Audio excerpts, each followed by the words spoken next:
사도행전 18장 우리 1절에서 우리 11절의 말씀입니다.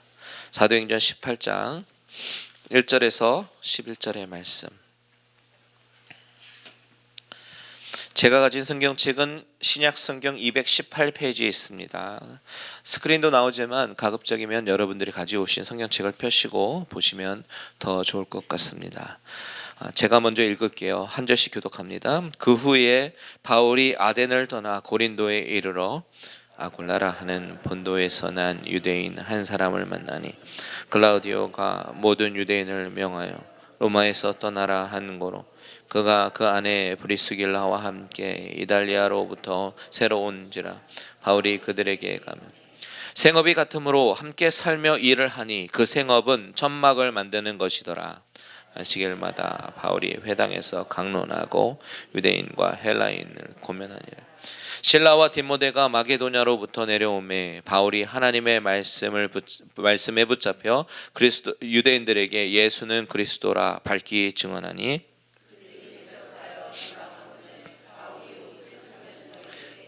너희 피가 너희 머리로 돌아가리라. 이후에는 이방인에게로 가리라 하고 거기서 옮겨 하나님을 경외하는 디도 유수도라 하는 사람의 집에 들어가니 그 집은 회당 옆이라. 또 회당장 그리스보가 온 집안과 더불어 주를 믿으며 수많은 고린도 사람도 듣고 믿어 세례를 받다.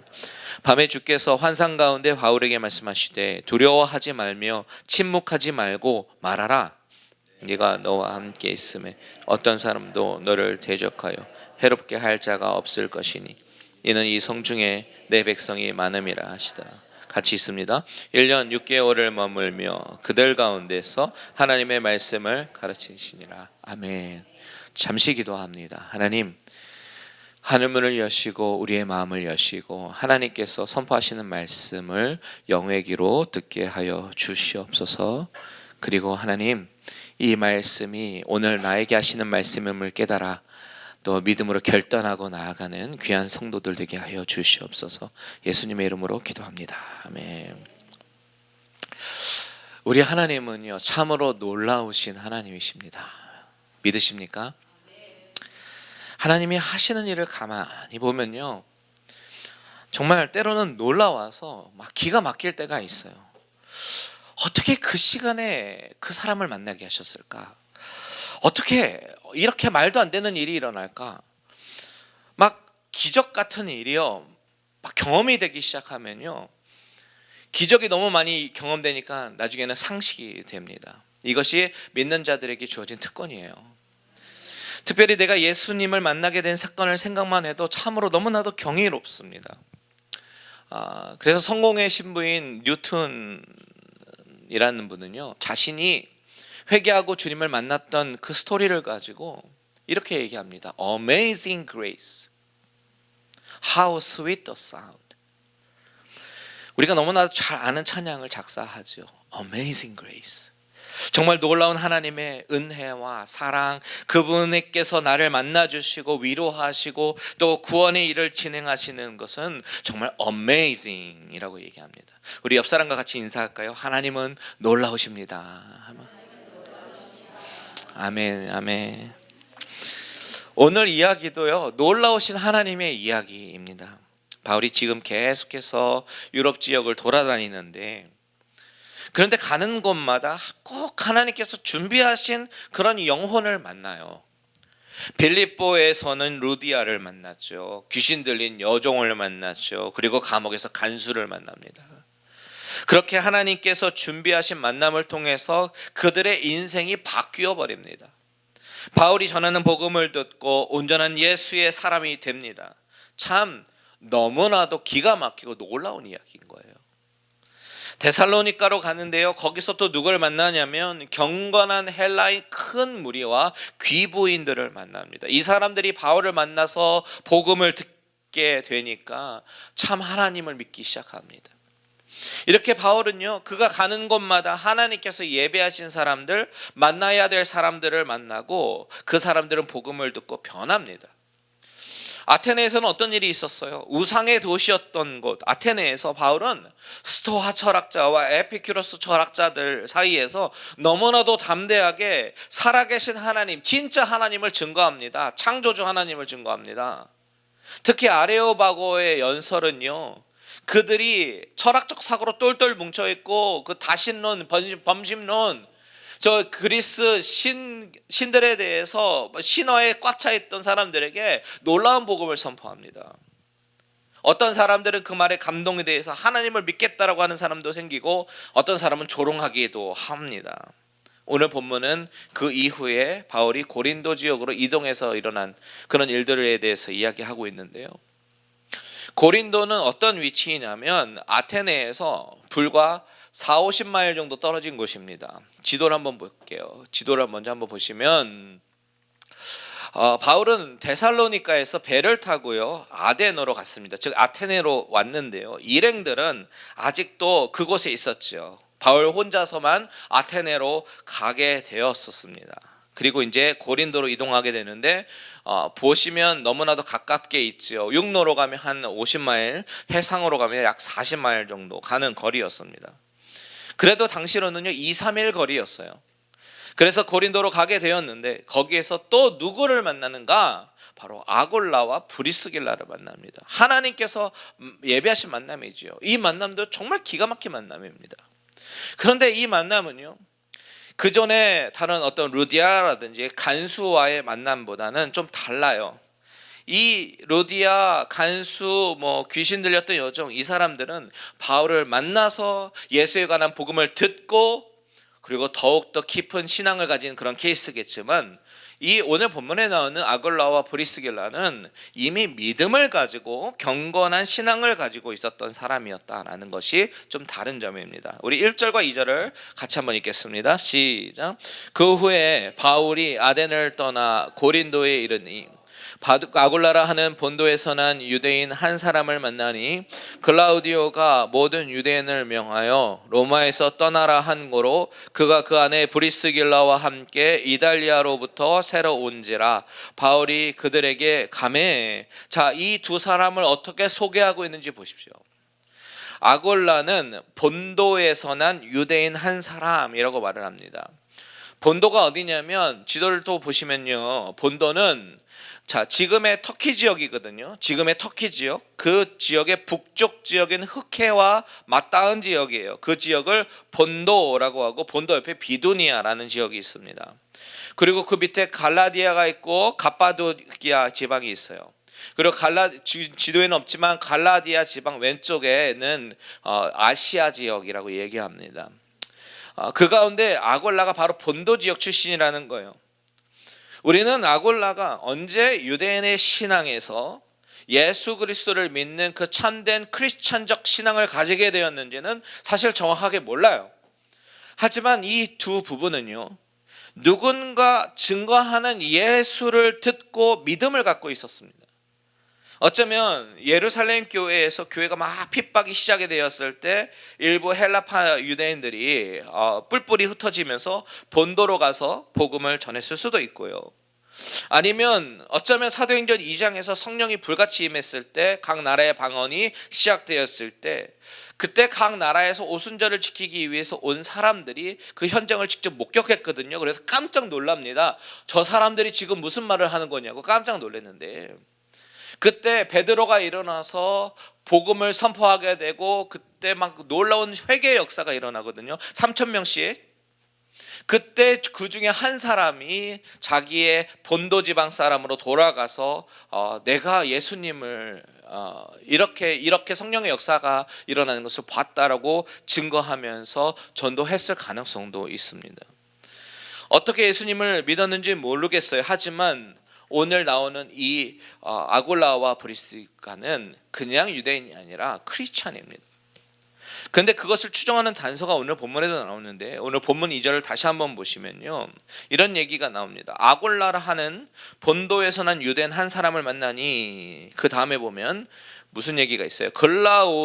글라우디오가 모든 유대인을 명하여 로마에서 떠나라 한 고로 그가 그의 아내 브리스길라와 함께 이달리아로부터 새로 왔다라고 얘기하죠. 자, 클라우디오가 누구입니까? 우리가 역사적으로 보면 로마의 네 번째 황제입니다. 이 본명은요 좀 되게 길어요. 제가 발음은 안 되지만 읽어드리면 티베리우스, 클라디우스, 시저, 아우스구스트, 게르마니쿠스. 이름이 왜 이렇게 긴지는 몰라요. 하여튼 우리가 아는 이름은 다 들어가 있는 것 같아요.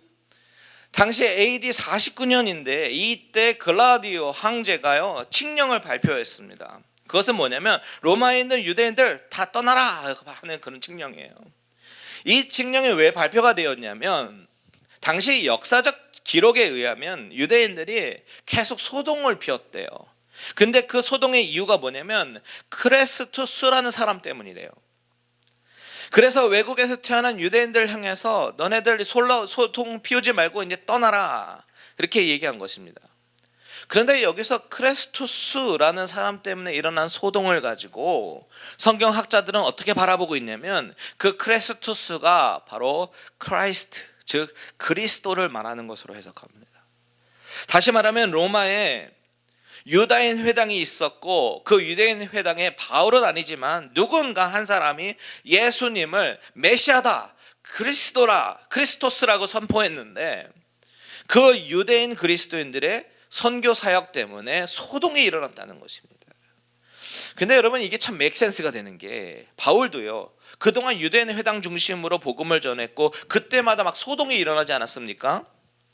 누군가 예수 믿는 사람이 로마에까지 가서 유대인 회당에서 바울처럼 예수는 그리스도다라고 선포하게 되고 그 그리스도가 메시아냐 아니냐 그것 때문에 소동이 일어나게 된 것이죠. 그래서 글라디우스가 너무나도 좀 소란스러우니까 그냥 칙령을 내렸습니다. 다 떠나라. 그런데 아골라의 아내 브리스길라 이 이름을 보면요, 이 브리스길라라는 이름을 보면 이 이름 자체가 로마 귀족의 이름입니다. 이 여인은 로마 귀족 출신이고 본도에서 온 청년이 로마 귀족하고 결혼한 것으로 우리가 추정할 수 있는 것이죠. 그렇다면 어쩌면 이들은 로마에서 계속 살 수 있었을 수도 있었습니다. 결정만 하면요, 로마 귀족 출신이라면. 그렇지만 고린도로 이주했다라는 것이죠. 그것을 결정하고 고린도에 와서 천막 만드는 일을 했다라는 것입니다. 왜 그랬을까요? 왜냐하면 로마에서는 계속해서 신앙생활 하기가 어려우니까요. 그런데 그 와중에 고린도에서 누구를 만나게 되는 거예요? 바로 바울을 만나게 되는 것입니다. 그래서 이 만남이 너무 어메이징하다는 거예요. 우리가 살면서 만나는 만남, 수많은 만남이 있죠. 그런데 여러분 결코 우연이 없습니다. 다 하나님의 계획과 경륜 안에서 이루어지는 거예요. 저와 여러분의 만남도 결코 우연이 아니라 다 하나님의 뜻 안에서 이루어진 만남인 줄 믿으시기 바랍니다. 바울에게는 천막 만드는 기술이 있었습니다. 이 기술로 돈을 좀 벌고 생활을 하기 위해서 고린도에서 이제 일자리를 찾다가 이 부부와 만나게 되었는데 하나님은 이 만남을 계획하셨다라는 거예요. 이 만남을 가지고 하나님께서 어떻게 이루어 주시는가, 무엇을 이루시는가, 바로 바울의 사역을 돕는 큰 동역의 역할을 감당하게 됩니다. 이 동역의 관계를 통해서 하나님께서 어떻게 역사하시냐면 이것이 바로 오늘 우리가 주목해야 될 메시지인데요. 3절과 4절을 같이 한번 읽겠습니다. 시작. 생업이 같음으로 함께 살며 일을 하니 그 생업은 천막을 만드는 것이더라. 안식일마다 바울이 회당에서 강론하고 유대인과 헬라인을 권면하니라. 사실 바울은요 지금 지쳐있는 상태였습니다. 바울이 실라와 디모데가 없어요. 지금 동역자들이 없습니다. 혼자 지금 고린도에 와서 에덴에서부터 혼자가 되어서 지금 고린도에 왔는데 지금 텐트 메이커를 하고 있단 말이죠. 지금 텐트 메이커를 하고 있다는 사실 자체가 뭘 말해주냐면 바울은 지금 돈도 다 떨어지고 당장 어떻게 살아야 할지도 막막한 상황이었고 사역의 길도 다 막힌 상태였다라는 것을 말하고 있는 것입니다. 그런데 아골라와 브리스길라를 만나서 같이 생업을 같이 하면서 생활이 해결이 됩니다. 그런데 그것이 다가 아니죠.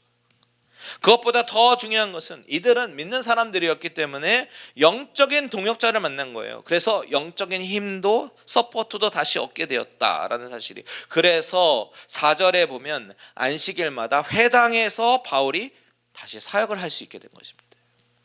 그런데 여기서 가장 결정적인 것은 이렇게 시작한 바울의 사역을 통해서 고린도에 불붙는 역사가 일어나기 시작합니다. 그게 5절입니다. 우리가 어떻게 고린도에 불을 붙였는지 5절을 같이 읽습니다. 시작. 신라와 디모데가 마게도냐로부터 내려오매 바울이 하나님의 말씀에 붙잡혀 유대인들에게 예수는 그리스도라 밝히 증언하니. 자, 혼자 있던 바울이 아골라와 브리스길라를 만나면서 1차적으로 힘을 얻었습니다. 그리고 마침내 떨어져 있던 디모데와 실라를 만나면서 이제는 펄펄 나게 되는 거예요. 동역자들을 만나니까 다시 힘이 나는 것입니다. 그런데 여기서 주목해 봐야 되는 단어가 뭐냐면 바로 5절에 말씀에 붙잡혔다라는 단어입니다. 바울이 하나님의 말씀에 붙잡혔대요. 이게 무슨 뜻입니까?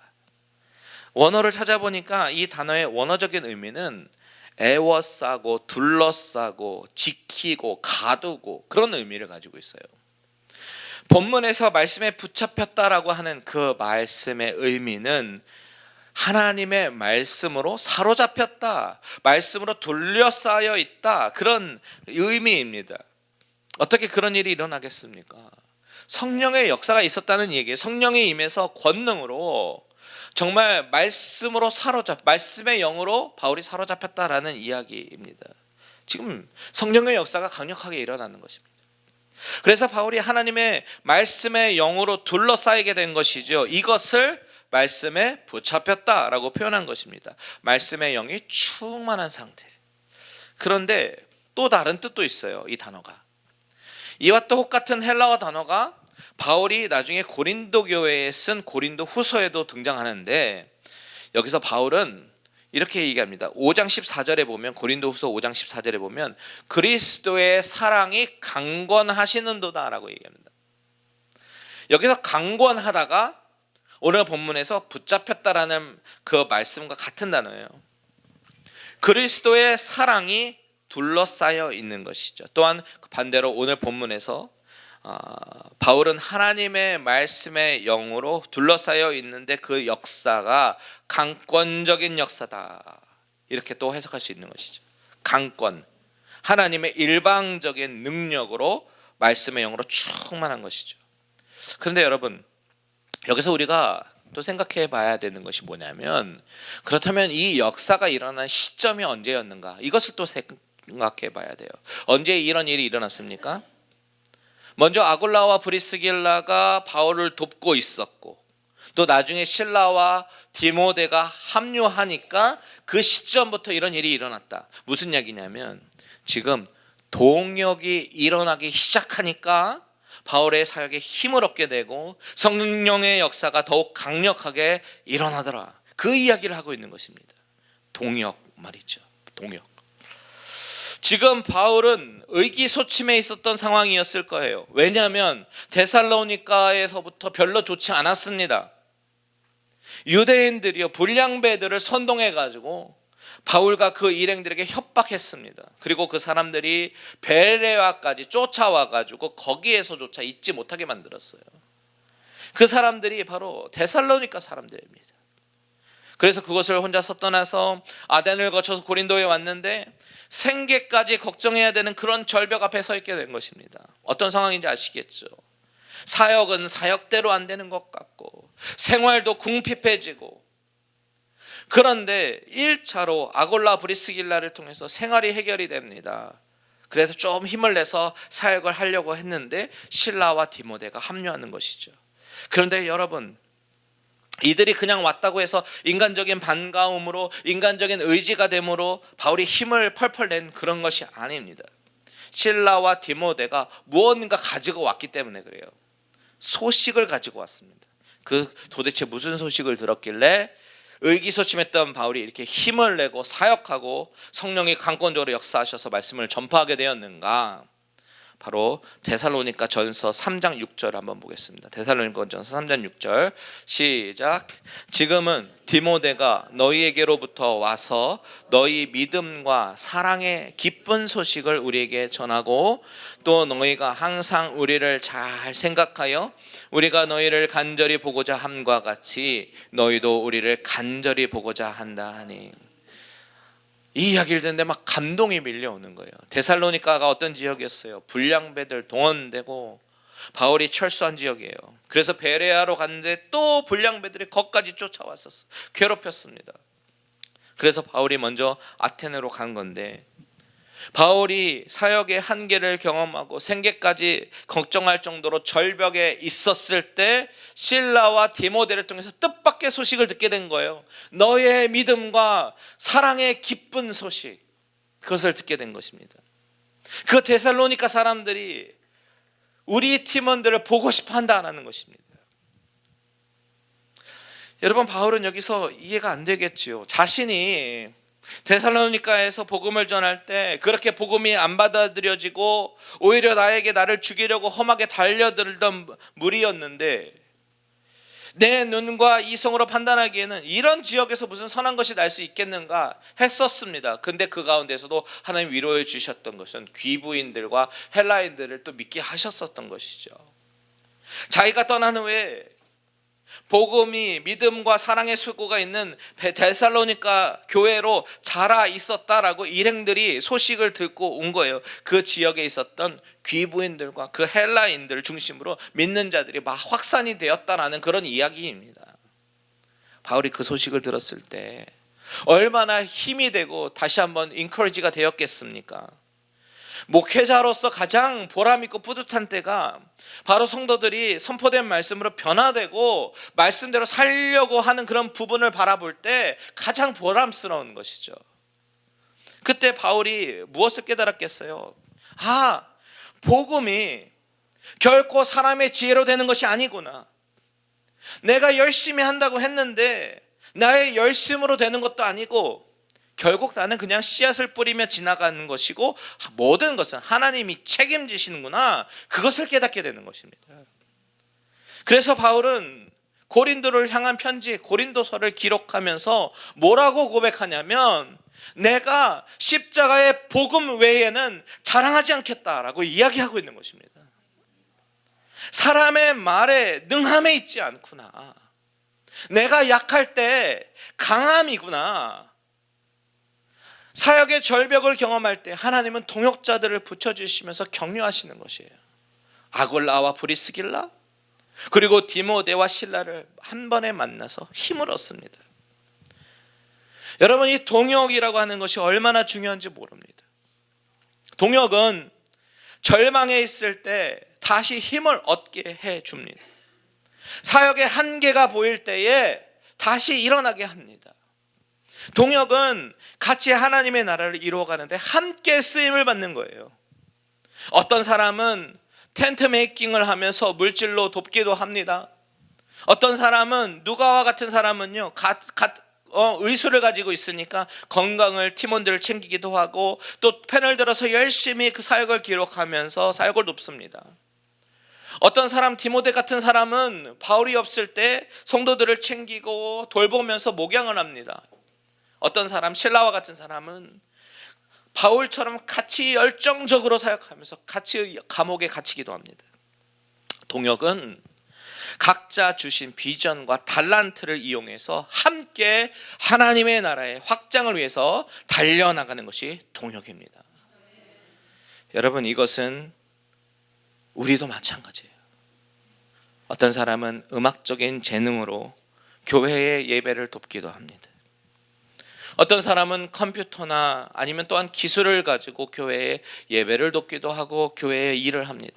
어떤 사람은 수리와 보수로, 어떤 사람은 음식을 통해서 서빙하면서 교회가 함께 하나님의 나라의 확장을 위해 달려나가는데 쓰임받게 되는 것이죠. 이렇듯 하나님의 일은요, 혼자 하는 것이 아니라 동역을 하면서 함께 나아가는 것이 하나님의 일인 줄 믿습니다. 바울이 동역자를 만났을 때 하나님의 말씀에 붙잡혀서 불이 붙어서 선포하면서 예수는 그리스도라고 선포하게 되었고, 많은 사람들이 그 복음을 듣고 구원을 얻게 되었습니다. 여러분, 우리 교회가 바로 이런 동역의 관계로 하나님의 일을 이루는 교회가 되기를 주님의 이름으로 축복합니다. 사역자와 성도의 관계도 동역의 관계가 되어야 하고요, 또한 선교지와 교회의 관계도 동역의 관계가 되어야 합니다. 선교사님들이 선교지에서 사역을 할 때 우리 교회는 동역을 해야 돼요. 기도로 무릎 꿇어야 하고, 선교사님들이 복음을 전파할 수 있도록 아굴라와 브리스길라처럼 물질로도 도와야 합니다. 그런데 오늘 본문에 또 다시 어려움이 찾아오죠. 6절 보겠습니다. 6절 같이 읽습니다. 시작. 그들이 대적하여 비방하거늘 바울이 옷을 털면서 이르되 너희 피가 너희 머리로 돌아갈 것이요 나는 깨끗하니라 이후에는 이방인에게로 가리라 하고, 자, 고린도에서 바울의 사역 가운데 대적하는 사람, 비방하는 사람이 나타나기 시작해요. 대적하고 비방하는 사람이 나타나면요, 참 김이 빠지고 정말 지칩니다. 지치는 상황이에요. 그때 바울은 옷을 막 털면서 이제 나는 상관 안 합니다, 나는 떠납니다 라고 선포하고 떠나버립니다. 그런데 너무 웃긴 게 뭐냐면요, 바울이 떠난 것이 꼭 마치 멀리 떠날 것처럼 얘기했는데 바로 그 회당 옆에 유스도라고 하는 사람의 집으로 가는 거예요. 자, 7절 읽겠습니다. 7절 시작. 거기서 옮겨 하나님을 경외하는 디도 유스도라 하는 사람의 집에 들어가니 그 집은 회당 옆이라. 자, 이게 또 하나님께서 예비하신 만남이에요. 하나님을 경외하는 디도 유스도, 이 사람도 하나님께서 만나게 하셨습니다. 왜요? 8절 보십시오. 8절 시작. 또 회당장 그리스보가 온 집안 더불어 주를 믿으며 수많은 고린도 사람도 듣고 믿어 세례를 받아. 바로 이 사건을 일으키기 위해서 하나님은 유스도를 만나게 하셨습니다. 회당장 그리스보, 상당히 영향력이 있는 리더입니다. 그런데 그 사람이 온 집안과 더불어 예수를 믿게 된 것입니다. 바로 이 유스도의 집 때문이죠. 바울은 이렇게 동역자들과 함께 어려움을 헤쳐나가면서 하나님 나라의 확장을 위해서 협력 사역을 합니다. 그런데 그런 바울의 마음의 한쪽 구석에는요, 많은 두려움이 있었던 것 같아요. 그리고 걱정과 근심도 있었던 것 같아요. 하지만 하나님은 이것은 누가 하신다고? 하나님이 하신다, 이것을 보여주기 위해서 환상을 통해서 말씀하시고 위로하십니다. 우리 9절과 10절이 있습니다. 시작. 밤에 주께서 환상 가운데 바울에게 말씀하시되 두려워하지 말며 침묵하지 말고 말하라. 내가 너와 함께 있음에 어떤 사람도 너를 대적하여 해롭게 할 자가 없을 것이니 이는 이 성중에 내 백성이 많음이라 하시더라. 하나님께서 환상 중에 나타나십니다. 이전에 마게도냐 환상에서 나타나신 이후에 다시 나타나셔서 말씀하시는 거예요. 두려워하지 말라고, 그리고 침묵하지 말고 말하라. 내가 너와 함께 있을 것이고 그 어느 누구도 너를 대적할 자가 없을 것이다 라고 위로하십니다. 바울이 얼마나 큰 위로가 되었겠습니까? 하나님이 바울을 위로하시려고 동역자들을 허락하신 거예요. 그런데 우리가 여기서 놓치지 말아야 될 것 한 말씀이 한 가지 더 있습니다. 그것은 뭐냐면 하나님께서 환상 중에 말씀하실 때 뭐라고 말씀하시냐면 이는 이 성중에 뭐가 많다고요? 내 백성이 많음이라. 여러분, 여기서 내 백성이 많다라는 말 무슨 뜻일까요? 저는 이 말이 어떻게 들리냐면요, 하나님께서 예비하신 특수 요원들, 그린베레 특수 해병대원들 여기저기 많이 있다, 이렇게 말씀하시는 것 같아요. 첩보 영화 보면 왜 특수 요원들, 영어로는 에이전트들이 막 온갖 힘든 미션을 다 수행하잖아요. 그런데 이 특수 요원들은 서로 아는 사람도 있겠지만 모르는 점조직으로 각각 자신에게 맡겨진 임무를 행하지 않습니까? 하나님이 이 성중에 내 백성들이 많이 있다, 그러니 두려워하지 말아라, 내가 너와 함께 있을 거야, 그 어떤 대적도 너를 해하지 못할 거야 라고 말씀하신 것은, 바울아, 내가 특수 비밀 요원들 여기저기 다 심어 놓았으니까 너는 염려하지 말고 너의 미션만 잘 수행해라, 이렇게 말씀하시는 것 같아요. 여러분, 때로는 우리가 하나님의 일을 한다고 할 때에 낙심이 되고 낭망이 될 때가 있습니다. 삶의 생계조차도 힘들어서 막막할 때가 있습니다. 그런데 그때 하나님은 놀라운 만남, 어메이징한 만남을 준비하셔요. 특수 비밀 요원인 아굴라와 브리스길라를 만나게 해주시고, 저 멀리서 업무를 수행하던 실라와 디모데를 다시 한번 합류하게 하시고, 또 그들이 좋은 소식을 갖고 와서 힘을 얻게 하십니다. 또한 하나님을 경외하는 디도, 유스도를 만나게 하십니다. 이 사람들 동역을 하기 시작하니까 고린도 지역의 회당장을 비롯해서 수많은 사람들이 믿고 세례받는 역사가 일어나는 거예요. 여러분, 이 놀라운 만남이 바로 저와 여러분의 삶 가운데 경험되기를 축복합니다. 낭망하지 마십시오. 두려워하지 마십시오. 하나님은 이 성중에 내 백성이 많다, 이렇게 말씀하십니다. 저와 여러분의 삶의 바운더리 안에도 우리가 알지 못하는 영적인 에이전트들을 하나님께서는 예비해 놓으셨습니다. 그리고 그런 분들을 하나씩 만나게 하시는 것 같아요. 여러분, 저와 여러분이 우리 교회가 이 위로를 듣게 되기를 바랍니다. 하나님의 일을 위해서 귀하게 쓰임받는 갈릴리 은혜교회 성도 여러분, 오늘 이 말씀은 바로 저와 여러분에게 하시는 위로입니다. 하나님이 돕는 자를 보내주실 것이고 함께 동역하여 하나님의 일을 하나님께서 이루실 것이다 라고 말씀하시는 것입니다. 우리가 이 메시지를 통해서 낭망의 자리에서 일어나서 두려워하지 말고 침묵하지 말고 입을 열어 말하는 저와 여러분들 되시길 바랍니다. 그럴 때에 하나님께서 예비하신 당신의 백성들을 통해서 동역하게 하시고 하나님의 일을 이루실 거예요. 이 일에 귀하게 쓰임받는 저와 여러분들 되시기를 주님의 이름으로 축원드립니다. 아멘.